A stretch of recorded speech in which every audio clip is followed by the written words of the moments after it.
All right, it's my pleasure to introduce our next speaker. This is by far one of my favorite speakers. I'm extremely honored personally that he's here to present to our group. He had other commitments this weekend and tried to shift things around to be here and share with you.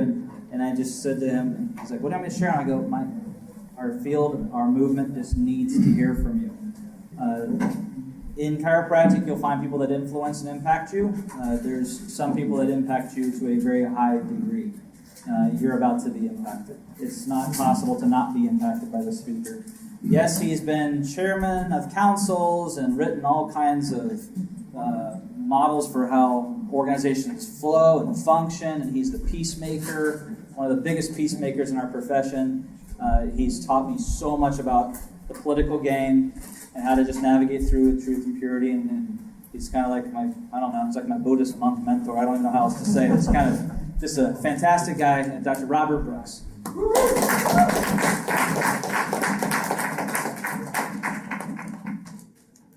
Well, I'd like to just start with a little bit of a shout out to Dr. Pierce and Kelsey here for having us this weekend and for putting this on. So thank you so much for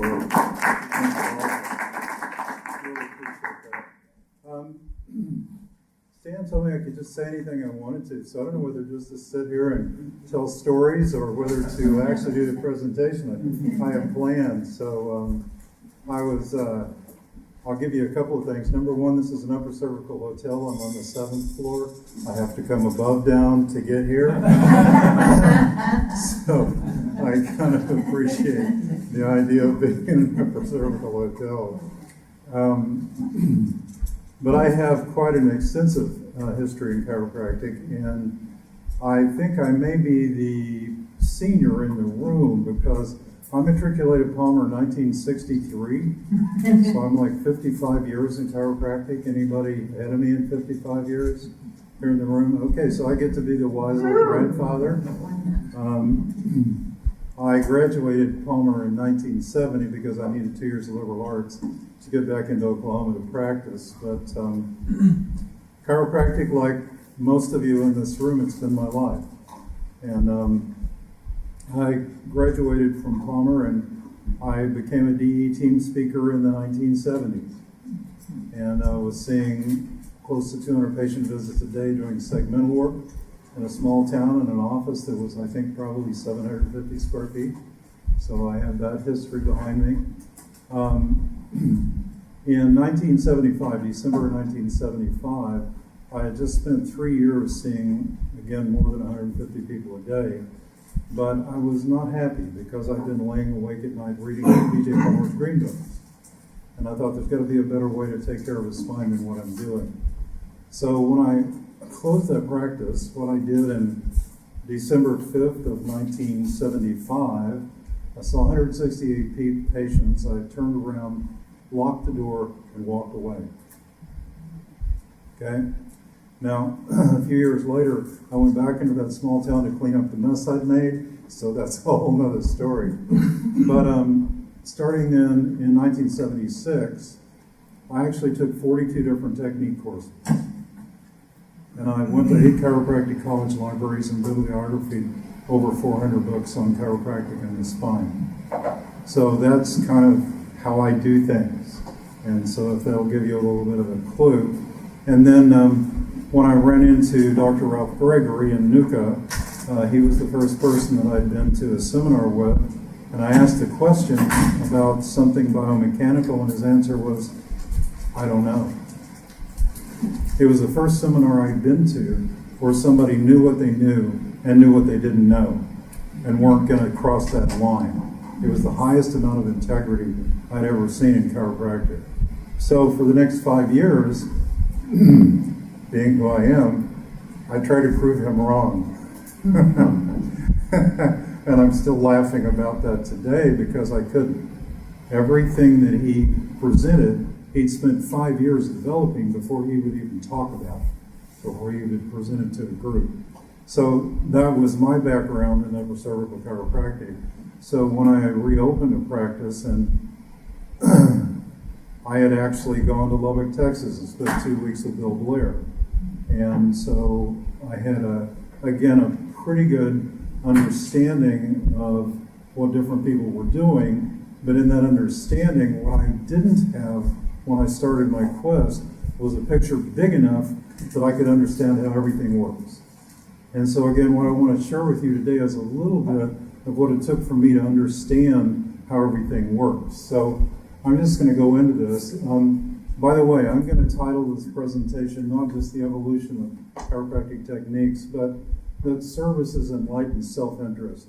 So when Dr. Dill and Lacey presented yesterday, they really did talk about giving back. And I'm going to tell you that service really is enlightened self-interest. We do it for our own benefit. If you don't know that, you need to rethink that, because if we don't serve, if we don't take lead positions in our profession, nothing is going to change and nothing is going to happen. We can be in our cloistered groups from here on, but unless we get out there, nothing really is going to change. So again, I have served as chairman of the council. I was at the original meeting in 2007 that Jerry Klum pulled together, and there were 21 upper cervical techniques represented at that meeting. And so some of us could talk to each other, and some people had to be right about what they did and couldn't talk to the rest of us.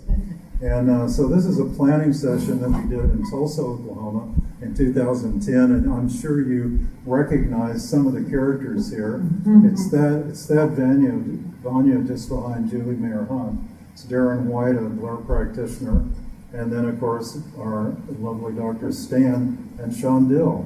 And out of this particular meeting, we actually created the framework, the strategic plan, and the bylaws for the Upper Cervical Council that wound up being the Diplomate program. So this.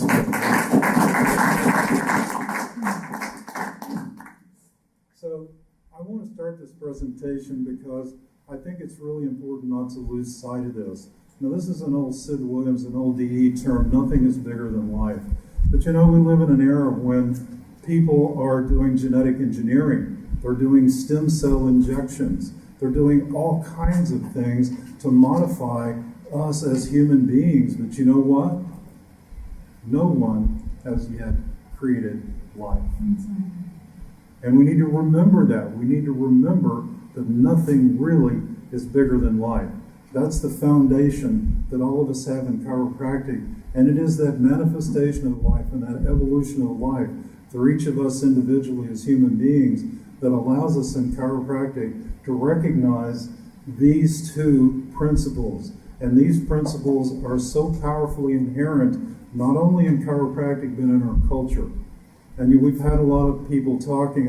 Again, I want to give a shout out to Dr. Dill and Lacey about the idea of the we generation rather than the me generation. And so I practiced during a time where if I adjusted someone and got a miracle and they went out and told 10 people, I would see 9 of those people in the next week.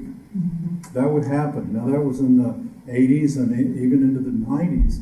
After 9/11, what happened is that stopped happening. People just didn't do that anymore. And of course, at the time, I was attributing it to 9/11 and people losing their confidence and spending their money. They were trying to hold on. But that wasn't what happened at all. People were going where other people went. And they had to have a collective group of people. Now, I was sharing with Stan last night. In 1984, I actually took an 8-week private tutored course in parliamentary procedure from a woman who was the secretary of the National Association of Registered Parliamentarians. Got that? So you put me in a boardroom, I am a dangerous character. That's the way it is. Okay, I know priorities and motions, I know Robert's Rules of Order, I can do all that. And then in the late 1980s, I was actually trained in the storyboard process of Disney by the man that wrote the books for Disney. So I have strategic planning as well as organizational structure and architectures. I've honestly written 14 sets of organizational bylaws and now 9 strategic plans for organizations. And so those strategic plans become the framework of how everything manifests and where it has to go and who does what by when. And I'm again in an an era of my life where, my philanthropy is basically what I do now.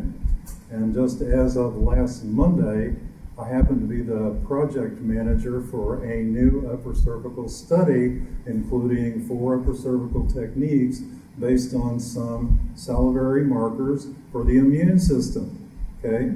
And this is countrywide, so again, these are things that I have those organizational skills to put that kind of a project together. Let's go back to interference and intervention for just a moment. To us in chiropractic, interference is it's second nature. It's like we're the fish swimming in water wanting to know where the ocean is. We can't tell that this is the ocean. You got that? And so the culture doesn't get that. And so whatever you're doing culture-wise, however you're communicating to patients, you need to recognize that people think intervention. They don't think non-intervention. They're not going to come in and say what's causing this. They're not going to come in and say where is this coming from. They're going to come in and say what do I have and what do you need to do to take care of it. That's basically what they're going to say. And so non-interference recognizes nothing is bigger than life, and it recognizes the body's inherent ability to heal and recover from almost anything and adapt to anything it can't heal and recover from. But what intervention says is you come basically fundamentally flawed. You're not wise enough to make your own decision. You don't have an inner wisdom in your body. And unless you let us take care of you and make these decisions for you, you're not going to make it. Everybody understand what I just said? Now guess what? The culture doesn't care if you have a rubber band around the finger. They want whatever's wrong with the finger diagnosed and treated. Okay? And we've got to get that in chiropractic because that's how people come to us. The key is to convert them. To convert them like this athlete that was up here today that knows that in line, life is good. Out of line, life is not as good. More life, less life. Okay? He's transitioned to a point that he now understands non-interference. Follow that? But again, that's part of our objective. Now, can things go wrong with the human body that need intervention? Yes. So both things are true. It's not that one is true and the other one is not. They're both true. There are times when intervention is absolutely necessary. Now, this is the other part of what I would like to open with, and that's this whole notion of innate and educated. We have so over-intellectualized the chiropractic philosophy that very few people know how to actually use it. So I'm going to give you a tip. Every innate decision is a yes or no decision. Everybody understand what I just said? The rest of them are educated. A student came to me at Palmer one time when I was hosting a little event for students one evening, and he says, now Dr. Brooks, hand on his hip, he says, I understand that you have this idea that the bones need to be in a certain place to be normal. And he says, I just want to know about this philosophical idea if you just put it in motion because only innate knows where it belongs. And I thought about that for a moment, and I said, you know what? I said, if I were going to build a bridge across the river, I wouldn't just order the lumber and the steel and throw it on the top of the river and hope that innate set the bridge. That's an educated job. So part of what we do as chiropractors is an educated job. But here's the key. The decision to build the bridge is an innate decision. That's a yes or no. Everybody follow that? And in your own life, there are going to be yes or no decisions. Most of us had a yes or no decision about becoming a chiropractor. Everybody got that part? There was that moment where we said, okay, that's what I'm going to do. And so all of us have experience with these innate decisions, but we have so over-intellectualized the philosophy that innate is a thing that is there. And one of my metaphors is the idea of power versus force. The educated is forceful, and the innate is powerful. So even in our philosophical principles, if it's intelligence, force, and matter, yes, that's what manifests life. But behind that is this thing like gravity that just sits there that you can't perceive. And guess what? If you drop something, it's going to fall because gravity is there all the time and innate is there all the time. In 1961, B.J. Palmer actually put this at our masterpiece, but the idea of sympathetic and autonomic responses in the nervous system. Now, B.J. was famous for these run-on sentences of 40 and 50 and 60 words. So some of them you have to unpack. You have to take things out of them. But the idea was, what about an innate that can override a sympathetic response? So I'm sitting next to Corey last night at dinner, and Barbara says, "Can I get you something at the bar?" And I thought, oh, a margarita would be really good. And you know what I did? I checked inside, and innate said, no. Now, which one of those do you think I followed? I took the no. Margarita. Now, there was a lot of my life. I would have probably had about 12 margaritas. But again, this could be another whole area of research that's going to be underneath what we're talking about in terms of the spine being an interference to life itself.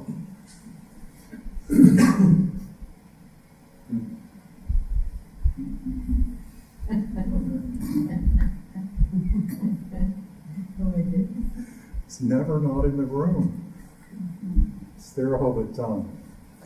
I'm going to do some historical perspectives now, and I'm going to steal a couple of things from Simon Simpson here, and Ian Buelow, I want you to share with me your three-generational model on the evolution of techniques at some point. Simon Simpson has got the chiropractic paradigm. Now, this looks like non-interference over here. Anybody got that one? The one over there looks like intervention. Anybody got that one?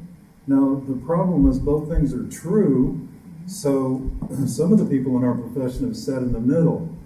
And I'm going to sit here and arrogantly tell you that the chiropractic profession will never be resolved, because intervention does work. You got that? And so there are going to be chiropractors that practice intervention. I don't believe we're ever going to be able to get all the chiropractors that practice non-interference. I don't think it's available.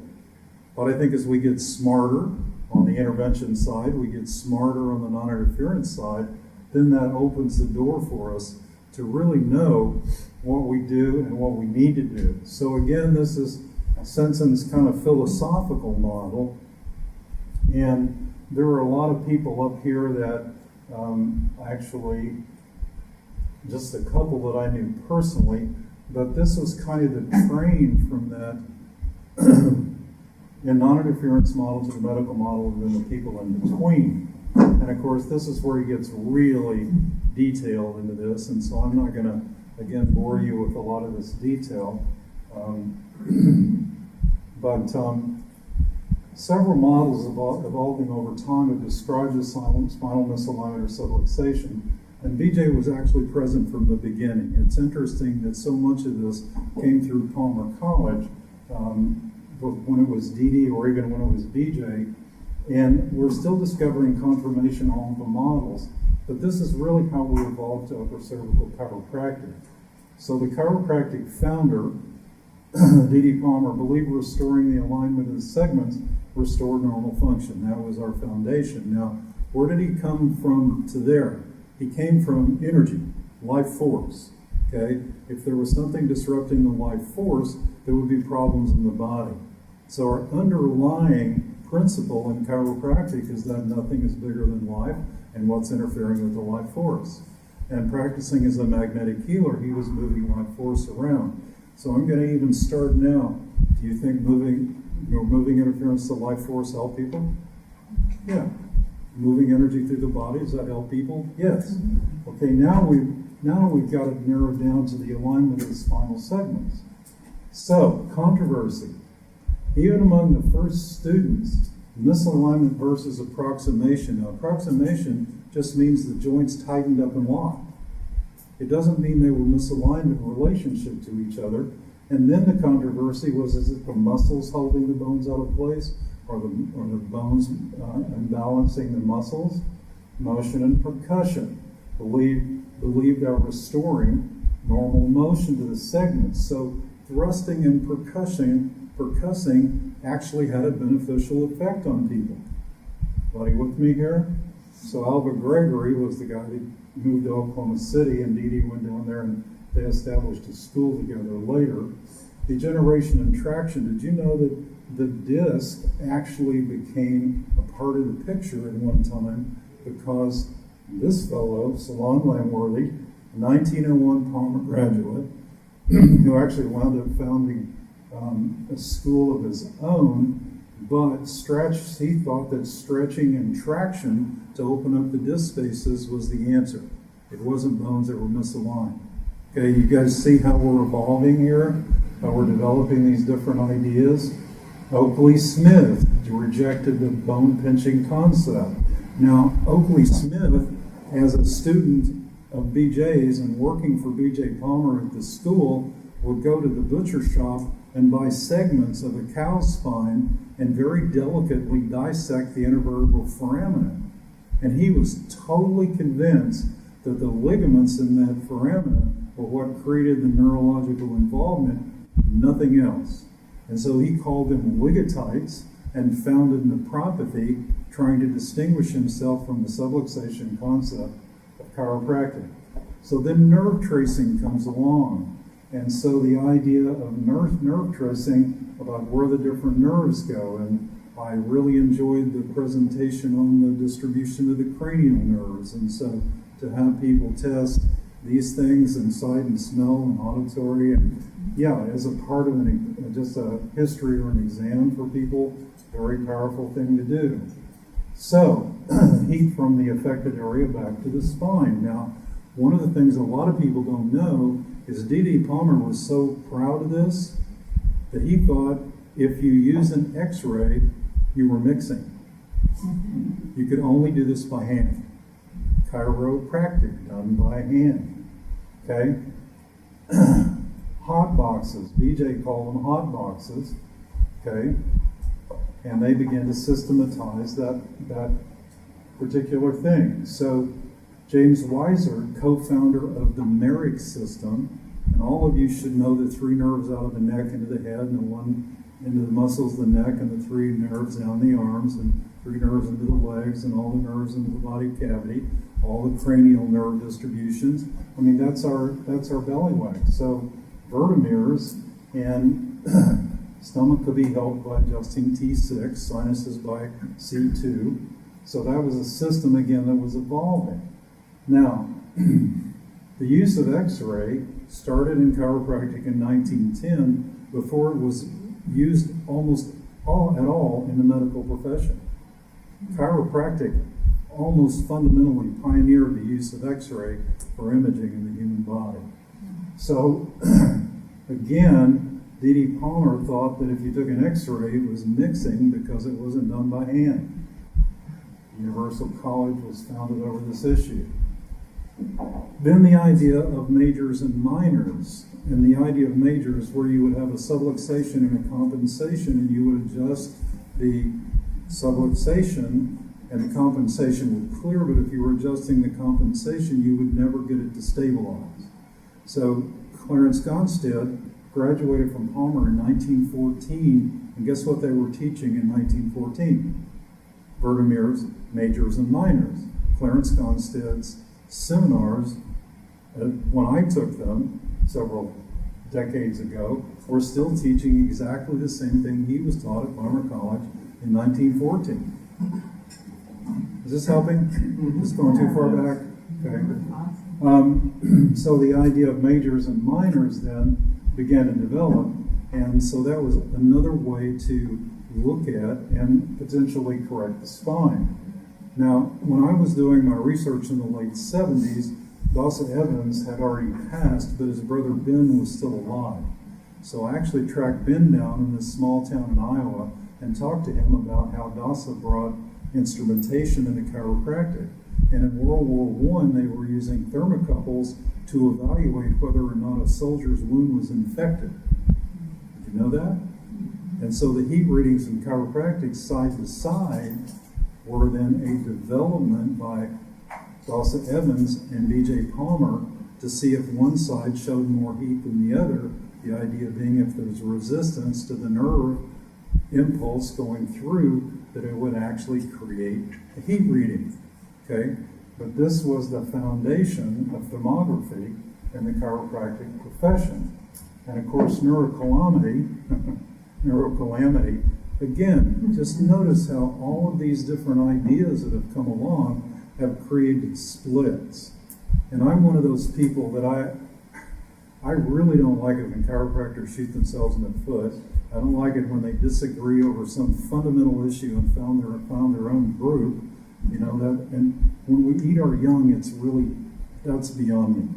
So this is the idea then that even the neurocolometer created a huge split in the profession, and the story is beyond the scope that I'm going to talk about today. Did you know the first knee chest table was developed in 1918? Wow, that's way back there, right? That's a long time. So the idea for BJ was that he could relax his shoulders and create a less painful intervention. Now, adjustment specific. Now, this is all the way up to 1934. Everything I've shown you up to now is prior to 1921. I want you to hear that. So the next thing that really came out was this idea of the specific. Now, Lyle Sherman, Michael Kale, and then, of course, Sean Dill. It's really interesting, and you're a Logan guy, so I'm going to just say this for a moment, but Sean Dill, Ray Drury, and Rob Kessinger were all Logan people, and they're the three people that inherited the knee chest work.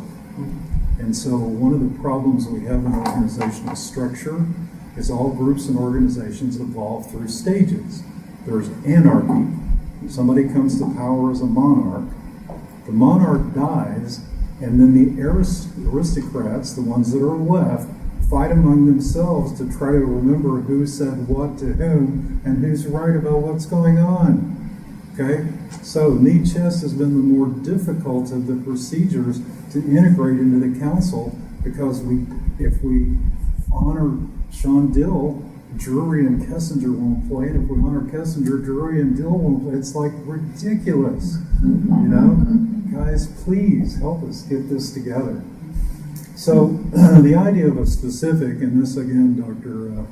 Pierce, is your little slogan from D.D. Palmer earlier, but BJ in 1934 was writing out that we began working on a specific theory. And what he did is he talked about the development of all of the things that I just said in volume 18, 1934. The specific has been found in that area between the articulations of occiput, atlas, and axis, wherein the cause of all disease, the objective long sought, has been found. And so, specifically measure it, make sure it's specific. In this passage, specifically is used 5 times. Specific is used 5 times. Okay, then Wernzing comes along, and this idea of the atlas moving under the rim of a circle. Now, those of us in this room that have been around a day or two recognize that those condyles are not a circle. All right, that's flatland. That's one plane of motion. What the condyles can represent, essentially, in terms of how the motion can occur, is an elliptoid, a little bit more like an egg than just simply a circle.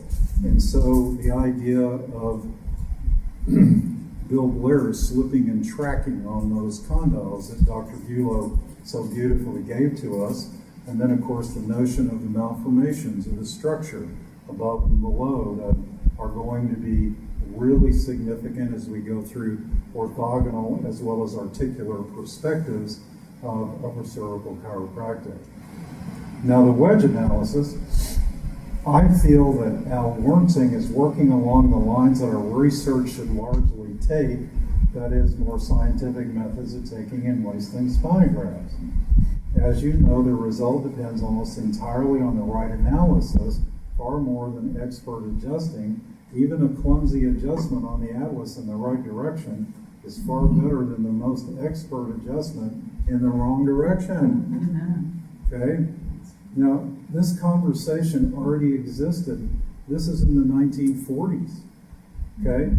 The HIO work has fallen down in the field more because of wrong analyses than because of poor adjustments. In my opinion, the old wedge rule is the cause of more than one chiropractor dropping the HIO entirely.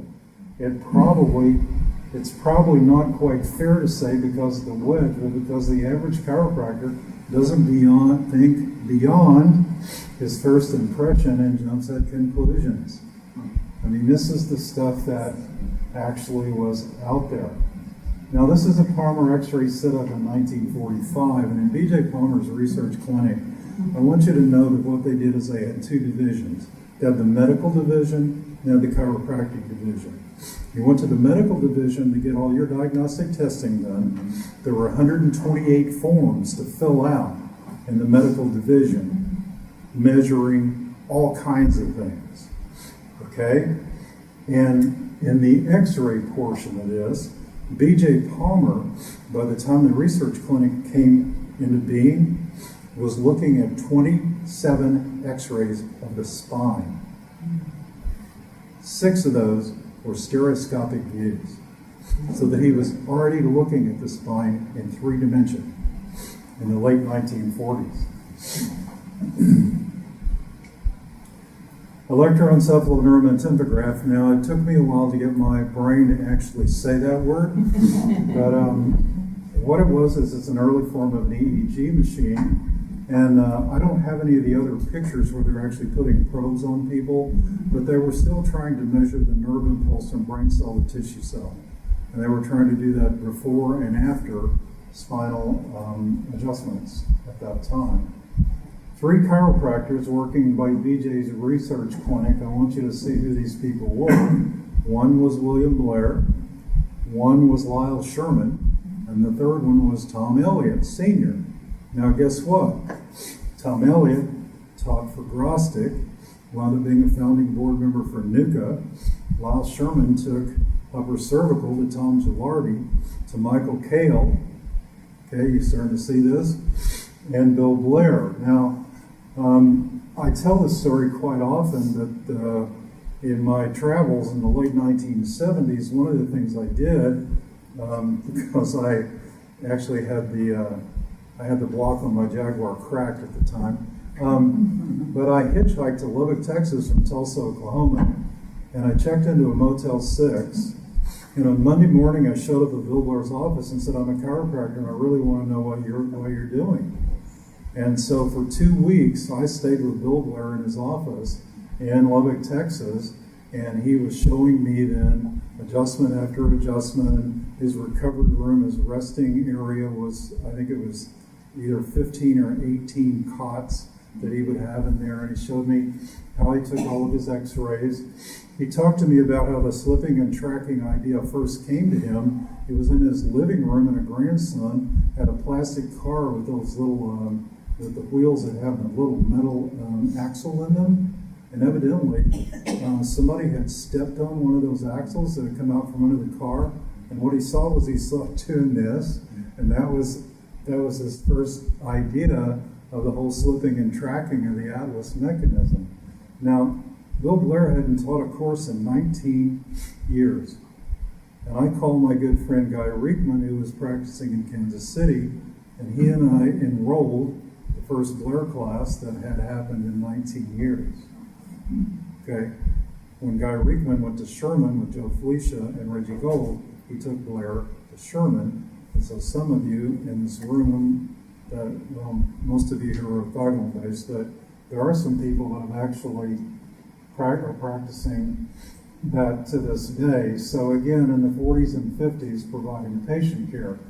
The chiropractic, Palmer Standardized Chiropractic Council was also a big thing. And what this was is these were people who were trying to get together. And if you use Sean Dill's little pendulum, okay, this is still in a wee era. You know, they're getting ready to go out of it. This is still in a wee era. So these are people who are talking among themselves. And then in 1950, different members of the group began to take the developing data in different directions.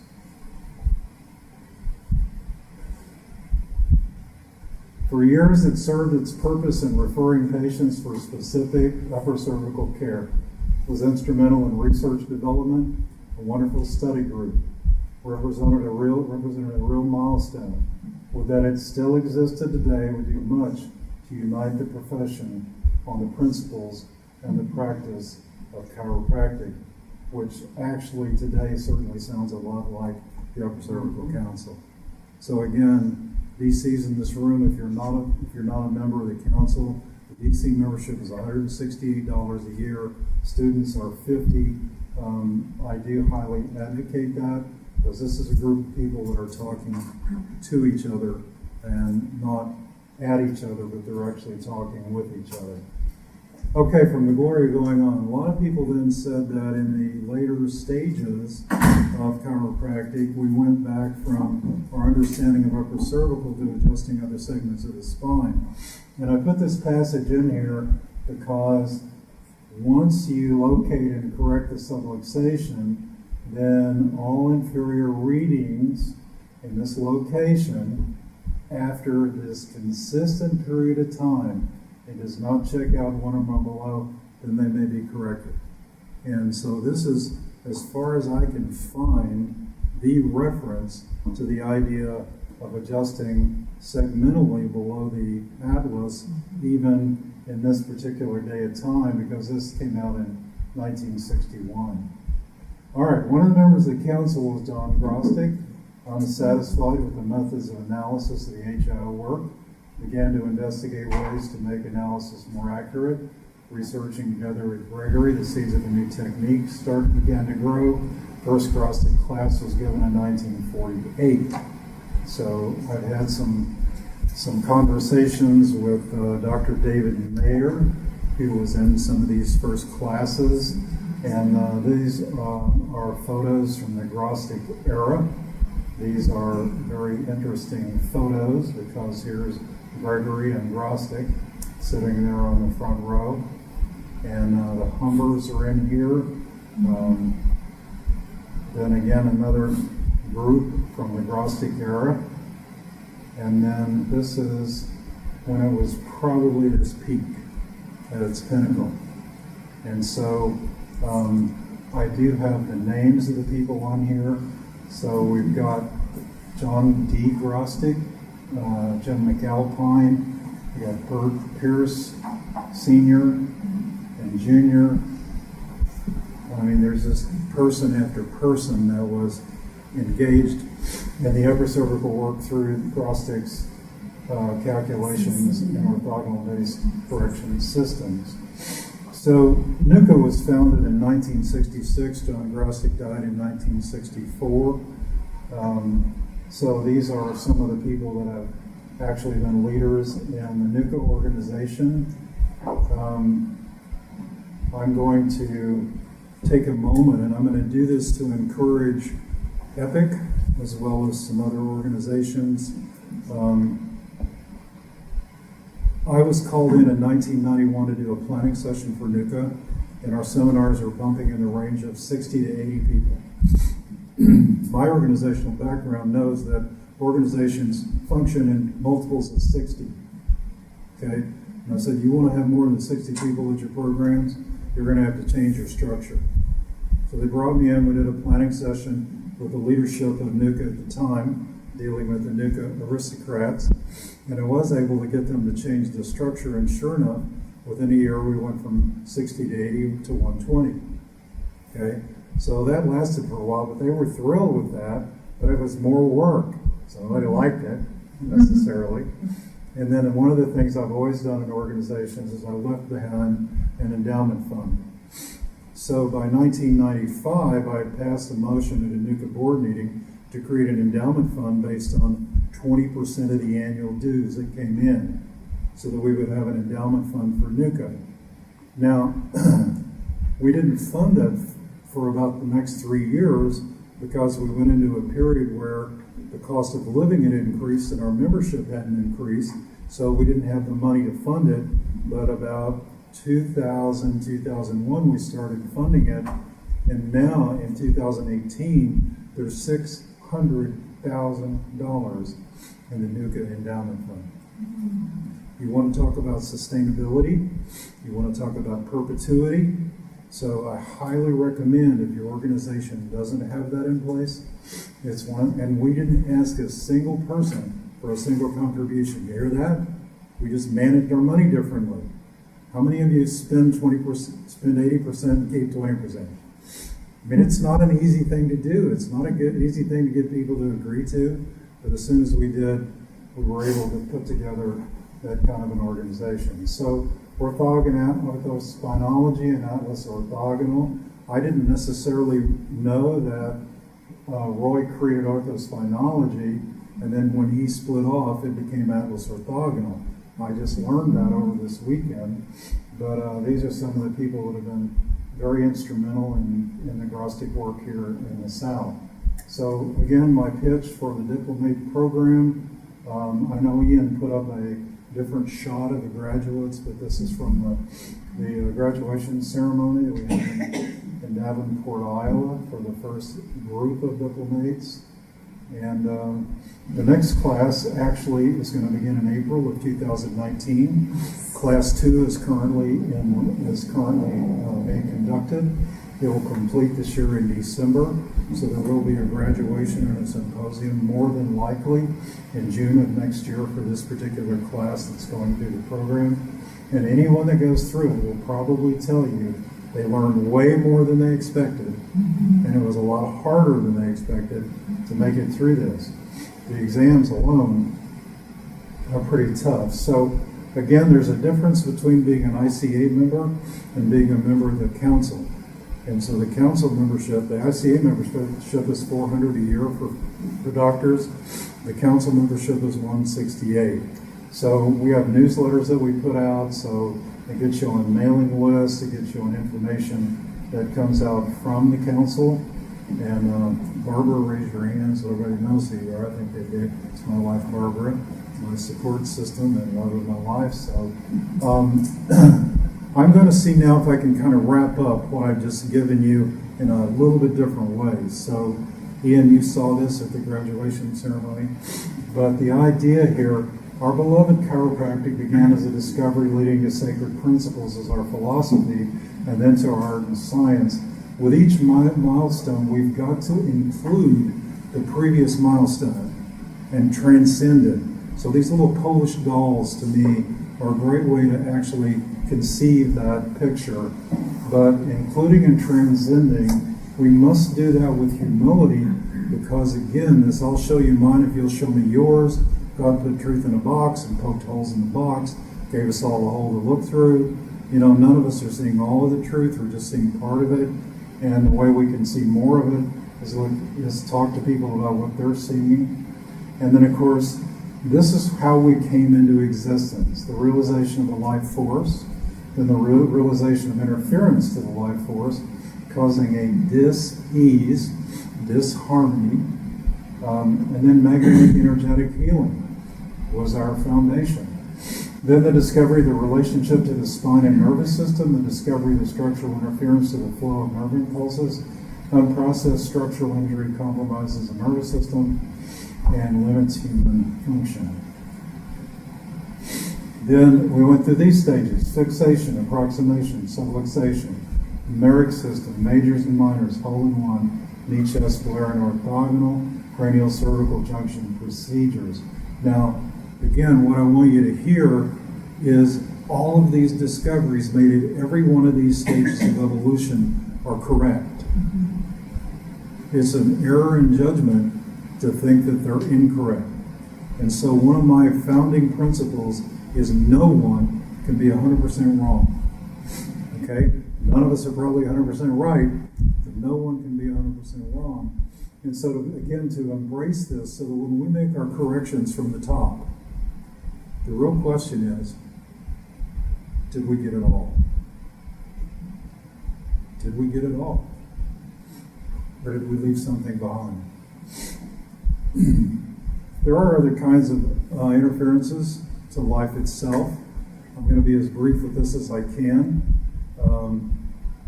The idea that we're chemical beings and we have nutrients that we need, that we may not have, and we have nutrients that we have that we may not need. Does that make sense? And so a deficiency or a toxicity can actually interfere with life. You hear that? And so one of the things in the path of least resistance that makes men and rivers crooked is the idea that people may need intervention. They may need a nutritional supplement to treat a particular condition. If you're a chiropractor, please avoid that as much as you can, because it distracts people from an awareness of non-interference. You hear that? Practice deficiency and toxicity, not if you have a problem with your knee, get sharp cartilage. You hear the difference? One's an intervention. The other one is, well, let's see how your minerals are in your body and see if anything's missing. All right, issues in the tissues. I've been teaching a class on issues in the tissues since the mid-1990s, and I'm just going to talk about that for just a brief second. The best way I can say this is feelings buried alive never die. They become issues in the tissues and the seeds of the unconscious reactions and responses that wind up being pain, suffering, disease, and even death. Now, what I did in 1991 is I was sitting in a workshop in Crested Butte, Colorado. I just come from a planning session with the Palmer alumni in Davenport, Iowa, going from 300 feet to 11,005, right? But I'm sure I saw what I saw, because on the third day of this program, there was a woman from San Jose, California, who had been kidnapped at age 14 and sold into slavery in the Middle East as a prostitute. And at age 24, she had escaped and made her way back home. You could just imagine the amount of trauma the woman was carrying. And the seminar leader on day 3, we're sitting around in a circle, and there's some people sharing some different things. And this woman all of a sudden goes into, you could just see the anguish. The seminar leader walked over and asked her to stand up, and she did, and she was still in that anguished state. And he just kind of put his arms around her, and he said, "Give the pain to me." And you know what she did?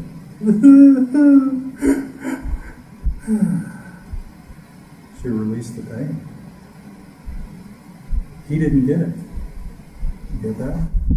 It's a built-in healing process to recover from trauma on an emotional as well as a physical level. And fibromyalgia is a classic example of people who have emotional trauma that is unprocessed, and they're still holding that in their tissues. And you can help people with chiropractic adjustments. Some fibromyalgia people are misdiagnosed and they get completely over it. But the ones that truly have fibromyalgia, they have issues in the tissues as well as spinal misalignments. And they are terrible interference factors to life itself. All right. Sometimes I get in trouble with this statement, but I'm just going to make it as cleanly as I possibly can. There are things that are actually caused by the misaligned spine. There are things that are related to it that will get better when you correct the spine but won't go away. And then there are things that are not related at all. If you've got asbestos and black lung, that was not caused by a spinal subluxation. Sorry. It's just not gonna match. So in patient care, this is a very significant thing to say to patients. There are things that are caused by, things that are related to, and things that are not related. Because what happens is then the person knows that you're with them in this journey. If you're saying that subluxation cures everything, then you're going to lose people, right? One of the things that I will stay true to the principle of nothing is bigger than life, and pursue the best possible ways of removing interference from its expression. To me, that's just about as simple as it gets to understand chiropractic. Now, if you can't explain it simply, you don't understand it well enough. And so I'm going to talk for just a couple of minutes about the big picture. Remember I said truth in a box? How big is your picture? How big can you actually see this picture? So there actually were two perspectives on upper cervical chiropractic. One of those is the atlas misaligns and the spine reacts. Do you realize that's a remnant from the segmental approach of the one above and the one below? You get that? What would it be if the atlas subluxation complex, the entire spine, misaligns as a system? So after my search, and I went back into practice in 1979, I took full spine, ADP, and lateral x-rays as well as orthogonal-based upper cervical films on every new patient. You hear that? I'd only seen one other person do that prior to that time. It was John Balwell up here in Georgia. But what I learned over time, and thank you, Ian, for the little shout out, but spinal misalignments from the injury that creates them can be small and simple. They can be big and simple. They can be small with a complication. They can be big with a complication or extremely complex. And Dr. Stan, I didn't say that I don't believe I've ever said this to a group before, but in the early 1990s, probably 1993 or 4, NUCA has 4 basic types of misalignments, and the 4th one is a complex pattern. Well, I took the complex pattern and broke it down, and so what I have 9 types of misalignment based on the different patterns that exist. Now, not just in the cervical spine, but in the entire spine. Mac McNally, Dr. Velo, visited my practice in 1999 and looked at enough of those full spine x-rays to go back home when he opened his practice after he graduated, and he started his practice taking ADP full spine x-ray. I think you used motion palpation before, right? I think you said something totally different. Yeah. So, anyway, size and complexity of misalignment. Now, do you think this would help you determine how much care the patient needs? Yes, absolutely. You were asking me last night about care plans. If you have this information and you've got a set of pre-x-rays and a set of post-x-rays on a new patient, do you think it would help you understand the possibility of stability and how much care that person would need? And how do you individualize that to the person that you're taking care of?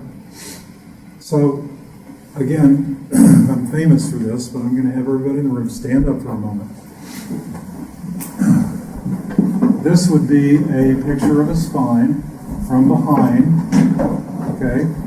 The right hip here is just slightly lower than the left one, and then there's a little bit of an arc or buckle off to the right side. So from standing where you are, both feet on the floor, if you will just raise the heel on that right foot, and then allow your body to drop down on that side, with the muscle still contracted, you'll notice you have a high and low hip, and you'll feel the distortion in the spine. Everybody with that? Okay, now that is a small and simple misalignment. Now that would be a short leg of 3/8 of an inch, maybe a half. All right, large and simple. Now we got one going to the left, so to keep from hurting you, I'm going to let you go side to side here. But I'd like for you, if you would, now to pull up the heel on the left side, and as you do this, this one's going to have to go up there a ways. It's going to be 3/4 of an inch or better, okay? And then allow you to keep that muscle contracted and drop down on that side. Notice how low the hip is in this picture, okay? Got that? Now, you're going to actually be upright as well, so you're not just going to be leaning to the side. You're going to go down on that side, and as it does, that spine compresses down. See that? So now we got small and simple, we got big and simple. Now we got a left hip low, so shake it out for a moment. Bring up the heel on the left side. Drop that side down, okay? Feel everything curve off to the left, okay? Now, up about here, notice that in that picture, the spine has got a buckle going the other direction. See it? You can look at one of these pictures and tell whether the misalignment is simple or complicated. So now we've got a small with a complication. Now let's do a big one. So now we got to bring that right side up 3/4 of an inch to an inch. Drop down on that side, okay? And again, look at that buckle that's in the middle of that spine. Now, when I have a new intern or an associate, and I've had 57 of them. What they do is they spend their first few days looking at these full spine x-rays, creating misalignments in their own body until they get a picture of what it is that we're taking care of. Okay, so let's do this again. Bring that right heel up, drop that right hip down, put that second knuckle in the middle of that spine, and somebody tell me which bone's out of place. All of them. Okay, and while it's like that, try to take a couple of steps forward and see what that person is experiencing. Okay, so you can have a seat again. Thank you. So now that I've actually shown you an easy way to show a person whether or not their spine is misaligned, I'm going to give you what we call a context. So sometime during the course of life, there can be an accident or an injury that tears loose the ligaments and tendons that hold the little bones of the spine together. Leaves behind a weakness. What the spine does is it actually breaks down, locks into a stress position. Lying down, one of the legs is longer and one is shorter. Standing up, a hip is higher and the other one's lower. The body frame is twisted. Muscles are imbalanced. Movement is abnormal, and it progressively wears and tears and breaks down the structure of the spine and some other parts of the body. The problems can be the structure breaking down, the nerves compromised, and the functions of the body being lost. Everybody follow that? Now, here's the thing we did. In 1982, I started asking every patient on every encounter, every visit, are there any questions? Over the next 5 years, you know what happened? The exact same questions arise in everybody's mind, trying to figure out how to relate to what we do. So, by the end of the 1980s, we had established then how to communicate to people in a way that doesn't leave anything in the unknown. Because we've also learned that if a patient has an unanswered question, they're not completely engaged. And so, in our, very complex, thank gosh we didn't do that. So the entire spine is held in the stress position by the atlas, the top bone of the spine. The problems could be the structure breaking down, nerves compromising, and limited functions. Did anybody notice that when I was describing this, I talked about one of the legs longer and one shorter? How many of you have experienced patients that ask you which leg is longer?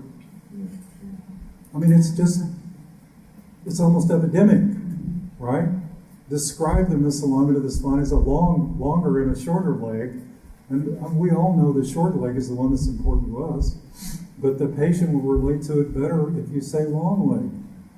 Okay? And you know what? Nerves compromised. The nervous system is too big a concept for most patients to grasp. Break it down to the nerves. Okay? We can talk about the nervous system as providers. Now, what happens to the spine over time? It begins to break down. So thank you, Stan, for showing us some of those statistics on the cervical spine. But from the spinal misalignment, we have altered centers of gravity, altered centers of motion. You know what that means? That every vertebra in that system has a center of gravity and center of motion, and when you distort that entire spine, guess what? There's not a vertebra in that whole column that's got a normal center of gravity or center of motion. And as it begins to wear and tear and break things down, discs go through stages. They wedge, they bulge, they protrude, they herniate, and they rupture. And usually by about the stage of protrusion and herniation, you begin to get bony growth to grow up and support the weakness of the disc. So a lot of times you'll see the bony growth on an x-ray without being able to see the disc. Nerves, okay? Every movement you make, everything you sense or feel, control and regulation of all your body systems, your ability to relate to the outside world, your body tone, your body chemistry, and your immune system. Everybody follow that? Now, we just talked about what the nerves do, not what the nervous system does. Okay? And I did that in such a way that I communicated it kinesthetically as well as I did auditorily. All of us face these challenges. Some spines will correct to normal initially and stay forever. When I stopped practicing 2 years ago, the longest correction on a spine that I've been able to track was a correction I made in 1984, and it had never misaligned again. Okay, now, the family was under care, and the rest of them, if they got 3 to 6 months, it was a big deal, right? So sometimes you get one of these, you can correct it once, and it just stays forever. Sometimes you correct it, and I'm going to talk about correction being at least an 85% reduction on an immediate post X-ray. Otherwise, it's a reduction. And now, again, I'll give you another clue in terms of how to communicate to people. What we do as chiropractors is we adjust. You know what the patient gets? They get a reduction or a correction. And if you only get 50% of it, tell the person I only got 50% of it. Follow that? You're doing them a disservice to tell them you got a great correction if it's only 50%. Hear that? So now we got the ones that will correct to normal initially and stay forever. Ones that will correct to normal initially and be unstable for a while, have to be corrected several times before they'll stabilize. Now we got the ones we can only reduce initially, and then we can wait for them to misalign, reduce and correct, and reduce and correct, until they eventually correct and stabilize. Then we got misalignments we can only reduce and never correct. I mean, my classic case is the woman that when she was a child, her head was on her shoulder. Okay? The orthopods went in and cut the ligaments loose on one side of her neck so she could get her head. You want to know what the orthogonal measurements on that were? 7.5 over 16.5, atlas rotation 9.5, C2 spinous is 27. Wow. Now, over the course of years, and I'm probably embarrassed myself to say that I probably had at least 200 sets of films on this woman, and I could never correct it. I could reduce it, but I could never correct it. And I told her that. I said, I'm going to be able to, and she got relief. Fine. You know, but I've told her, yeah, I've never been able to correct her misalignment. So, I've had 47 cases that I was not able to reduce or correct out of 25,000. Not a big number, but they exist. And some of you who know me know that I did exactly what Stan was mentioning earlier. I would have them come in and take a pre-X-ray and send them to somebody else that used a different procedure and have them get adjusted there, bring them back and take another X-ray. And of the 47 that I had, I didn't find anybody else that could reduce or correct them if I could. You know, I'm open to it. And was that a limitation of my knowledge? Whatever. Okay, these are, I was involved in NUCA with the hypertension study, and when we went to Washington, D.C. and talked to the NIH, we were expecting one department head from alternative and complementary medicine, and there were 7 department heads that showed up for our meeting on the Friday before the Memorial Day weekend because of the significance of reducing blood pressure as much as 2 medications with an upper cervical adjustment. One of the things they told us was there's not enough upper cervical providers to be able to provide the care, so they can't recommend it to the culture. Hello. But they said, if you want to continue research, these are your 4 areas you have to pay attention to. Biomechanical considerations. Okay, Dr. Stan, you got that in your sonus. Mechanisms of the detrimental effects.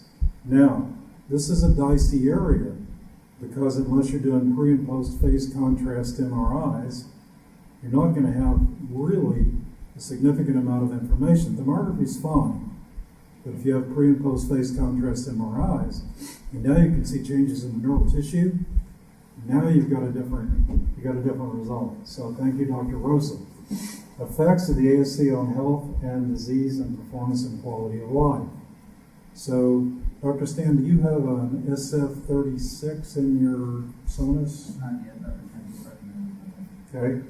Just to let you know, these are the 4 areas that we were told we needed to do research in. The prevalence and incidence of the ASC, like what percentage of the population actually has a spinal misalignment? You know, we don't know that. And it's sad that we really don't know that. Because when somebody comes into us, they're already having trouble.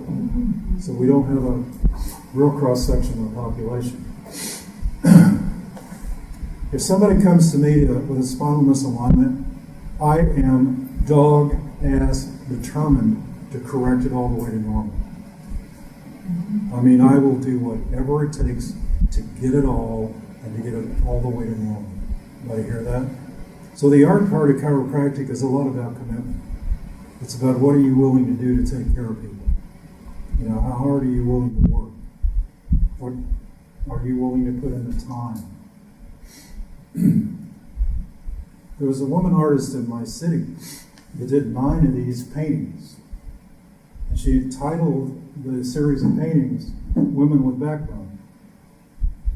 And of course, the most common comment I get from females is, well, you should have some male backs in there too. I had these hanging in my waiting room and the woman told me to take them down, which is really interesting. Okay, I want to just kind of relate to you something else because when I did come out of that segmental-based practice and started my search in chiropractic for how the spine works, one of the things I did is I took 6 months of not practicing and just worked on my own personal vision of service, like what do I want my service to be to other people. And I've been sharing this for a while, but I thought I'd share it with this group.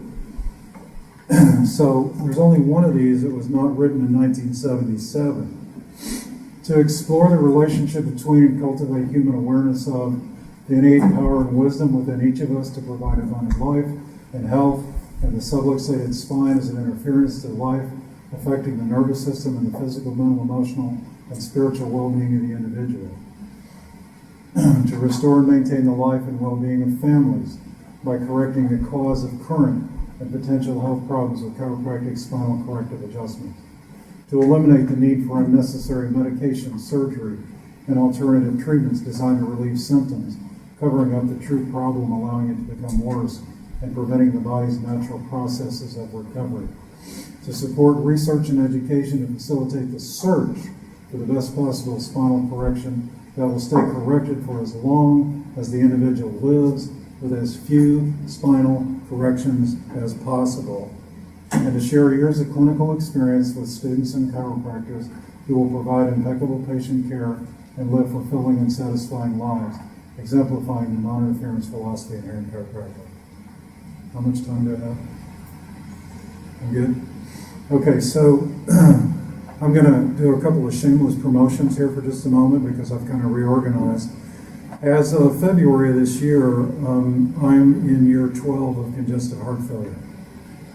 And as of February this year, I didn't know if I was going to be able to leave my house again ever. And I had a little bit of a breakthrough. It was kind of an innate directed breakthrough, but I have now rededicated my life to serving chiropractic. And so Taking Care of People has been a seminar company that I've had for 23 years. So it's been around for a while. And I have now bundled some services under Taking Care of People. Number one, I do seminars, and it's an 18-hour seminar program, and it's based on communication and relationship skills. Just a couple of the pieces I've given you here in the last few minutes have been out of that program. The second thing I do is some doctors are able to take the 100-page practice manual that comes with the seminar and go do it themselves. Some people want some support in their offices and getting that done. So I do a 6-month consulting where I go in and work with your staff, or work with you, or work for any associates. I go through all your office forms, all your office procedures, and make sure that everything is patient-centered. So that's my consulting for office procedures. Next thing I do is a consulting service for perspectives. And as I mentioned, not only the size and complexity of misalignments, but the 9 different categories of spinal misalignments, if you're orthogonal based, will help you make better corrections, better long-lasting corrections. So in TCOP, we basically cover these 6 areas. My group never liked the word marketing, so we changed it to attracting patients. And then sales is converting them, and then service is taking care of them. Support is creating and maintaining lifetime relationships. Business is success principles and economics. It's not how much you make, it's how much you keep that counts. And then Dr. Bulow earlier referred to these questions about, can you help me? What is it? Oh, and by the way, I do have pictures of my grandchildren in these presentations just so I can be with them more. So what is it? Do I have it? How is it affecting me? What do I need to do to take care of it? These are stage developments of patients as they go through practice. Your practice, you have to answer these questions or you leave people in the unknown. All right, so these are the communication context that we have in TCOP, and I do that in the seminar, treat it as a learning experience, not an educational experience. You're not just going to sit there and have me talk to you. We're going to actually have you get up and interact with other people. And how many in here have taken the TCOP class? Yeah, so a number of people have. So would you recommend it? Yes. Please go. One of those. Okay, so it was also alluded to earlier by Sean Dill, these stages of development of lifetime patients. And quite frankly, you can only communicate with a patient in the stage they're in. So basically everybody comes in because they have no experience with you, or they either believe you can help them or they believe you cannot. And so faith is the first stage. This is where you use encouragement as a tool. Relief is the second stage. You do something, the person feels better. Recovery, it actually takes a month to recover for every year the spine's misaligned. And there are two aspects to recovery. One is the symptoms the person walks through the door with and which tissue in the body is involved. And the other one is the length of time it takes for the spine itself to recover. 1 month for every year it's been misaligned. Then awareness of the requirements for wellness. A lot of people want a wellness practice. I don't recommend having one until you get somebody wide open. Okay. Next is awareness of the power of life. So somebody's holding an adjustment. Life is good. Misaligned, life is bad. Corrected, life is good. Now they get a direct experience of non-interference. And once that happens, that person will come to you to keep the interference removed from their life. They don't need to talk to you about anything else. What kind of trouble are you having? I misaligned. When did your spine misalign? Last Saturday at 3:04 p.m. All right. So watching the Oklahoma football game? No, just kidding.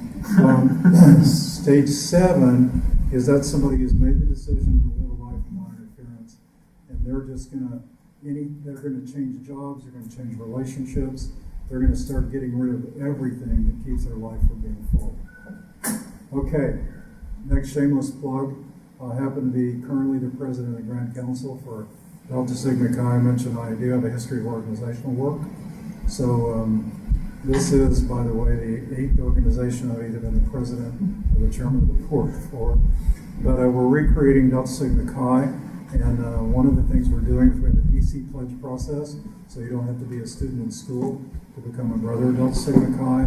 It's a really condensed program, and I'm just going to drop some names for you about people who have been through recently. So Ben Kuhn is a Mensa guy that practices Nuke in Edmonton. Jack Borla from IFCO. Chris Kent and Peter Kevorkian. Anybody here know Peter Kevorkian? Yes. A lot of you do? Sure. And you know Chris Kent, right? Okay, I'm going to just shamelessly give you their brother names because we all have one. My brother Easy, by the way. Anybody here know Pinky and the Brain? Yes. Yes, what? Shannon Kevorkian. Yes. Kevorkian is Pinky, and Ken is the brain. That's So cute.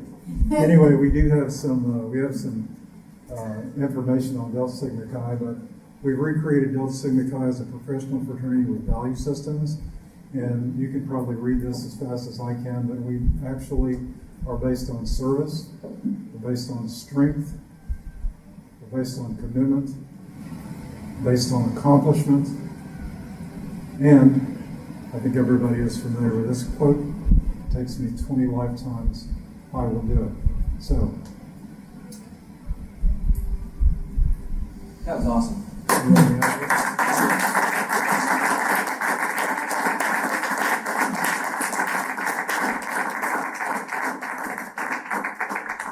as I'm cervical chiropractors, you're visionaries, you're missionaries, evolutionaries, and pray to God you're revolutionaries.